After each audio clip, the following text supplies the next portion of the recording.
крепка, и танки наши быстрые, и наши люди мужества полны. В строю стоят советские танкисты, своей великой Родины сыны.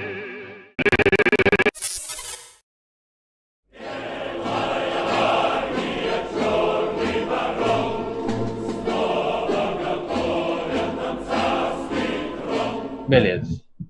Para falar sobre o stalinismo, nós vamos começar a falar o que estava acontecendo na União Soviética naquela época.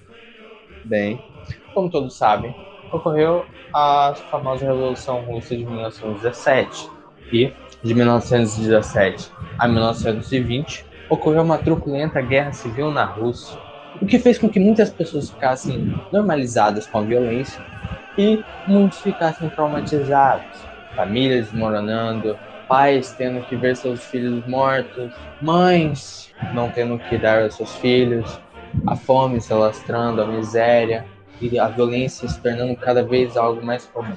Até que, em 1922, o Lenin consegue vencer os brancos, os opositores ao seu governo, e estabelece a União Soviética.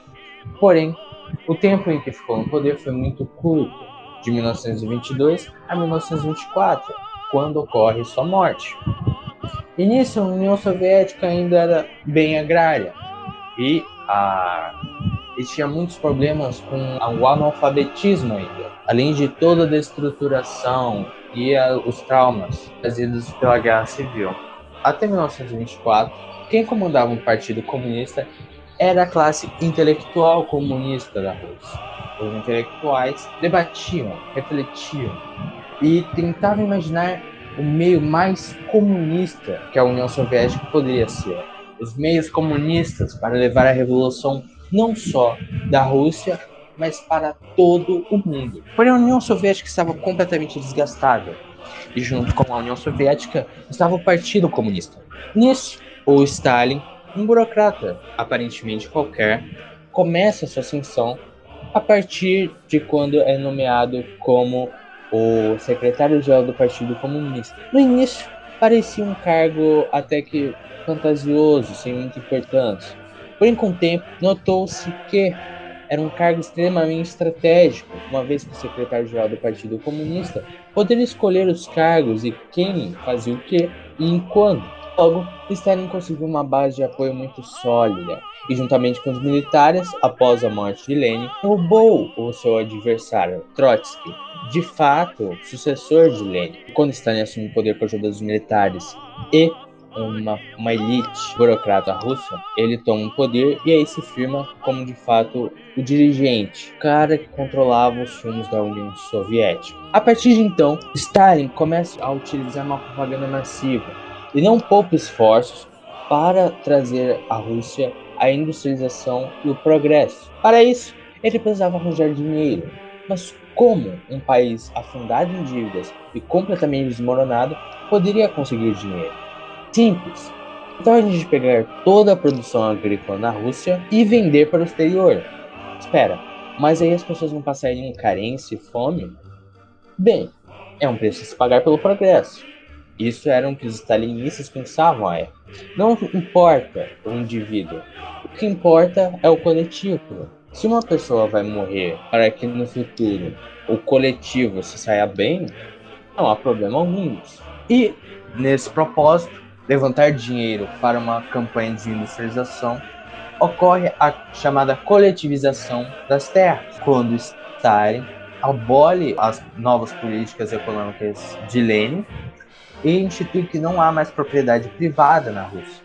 E aí ele vai dizer que todo o terreno, todos os campos são do Estado. E com isso passa a controlar a vida de todos os camponeses. E com isso, toda a sua produção, que manda para o exterior.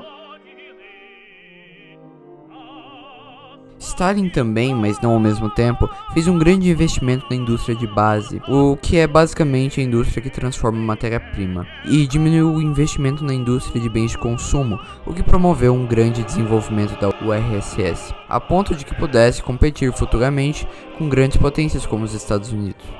A partir de 1924, até 1930 e a década de 40, a indústria soviética sofre um boom gigantesco. A construção civil na Rússia começa a aumentar em modo exponencial. Grandes construções são firmadas, fábricas abertas, e com isso, naturalmente, o próprio Exército Vermelho começou a crescer muito. Isso preocupava Stalin. Mais do que isso, o fato de Trotsky ainda estar vivo e exilado no México o preocupava, porque a qualquer momento o Trotsky poderia voltar do México para a Rússia e reclamar o seu direito como sucessor.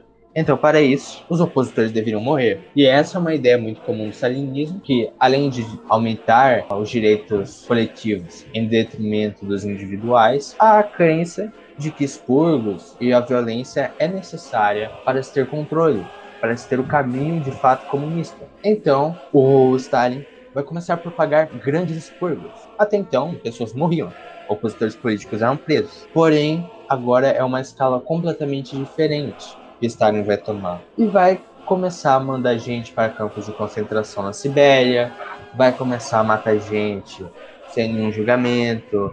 Do dia para a noite, a NKVD, que era a polícia secreta de Stalin, podia simplesmente chegar na sua casa e te matar lá, mesmo na frente de todo mundo.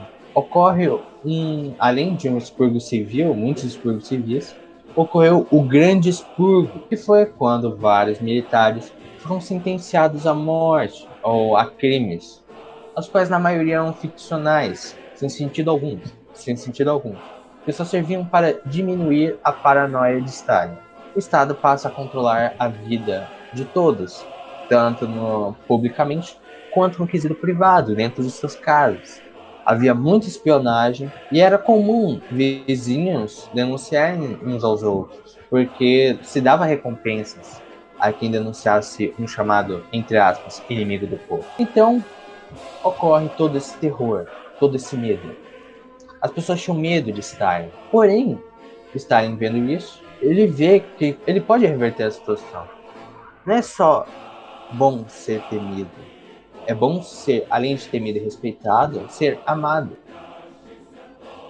Já que os russos não tinham interferência de fora, se torna fácil convencê-los de que Stalin é o melhor, de que Stalin é o grande, que Stalin é quase um deus. Agora chegamos no início dos anos 40. E o que estava acontecendo? A Alemanha nazista não parava de se expandir, e após anexar a Áustria e partes da Tchecoslováquia, tornou claro que o próximo passo de Hitler seria invadir a Polônia, ou pelo menos pegar a região de Danzig. Porém, Hitler sabia que não podia cometer o mesmo erro da Primeira Guerra e fazer uma guerra de dois frontes. Então ele, bem esperto, quis manter a União Soviética longe do conflito, o que fez com que ambos decretassem um pacto de não agressão, o chamado Pacto Molotov-Ribbentrop. Surpreendeu muitas pessoas no exterior, pois achavam que a União Soviética e a Alemanha nazista eram inimigos mortais. Óbvio que Stalin sabia que uma hora ou outra Hitler viraria atrás dele, né? Era expresso que Hitler queria dominar a Rússia. Ele não estava preparado para aquilo naquele momento. Então, quando os nazistas começam com a chamada Operação Barbarossa, e eles conseguem invadir grande parte da União Soviética, pegam um exército desorganizado, já que muitos oficiais foram mortos por Stalin. Então, muitas divisões acabam sendo presas e capturadas, muita gente morre, os soviéticos não conseguem se defender direito.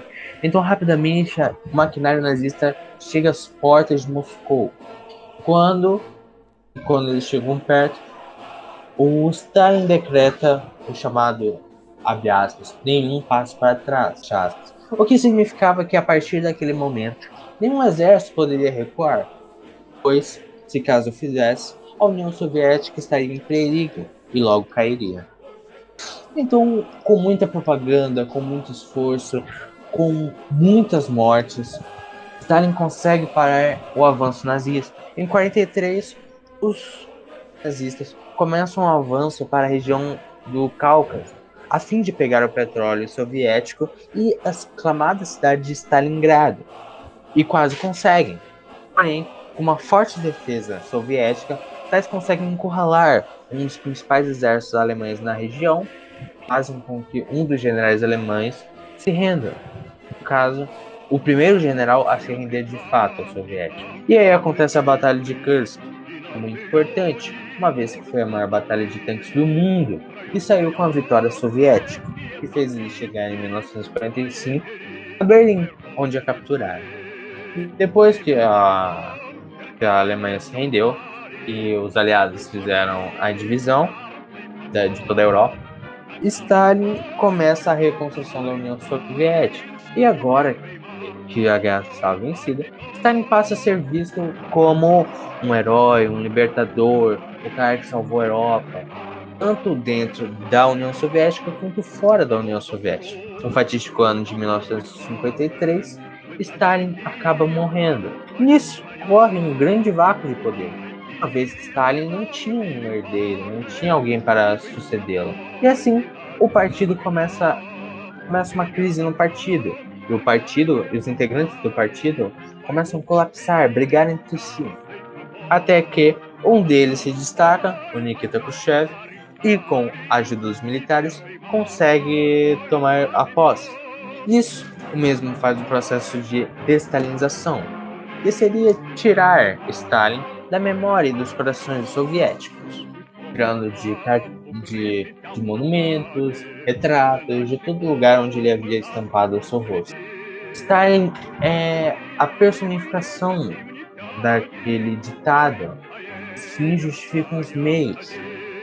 Tudo que Stalin fez só foi possível por causa de muito sacrifício humano, muitas lágrimas, muito sangue e muita vida soviética, de pessoas.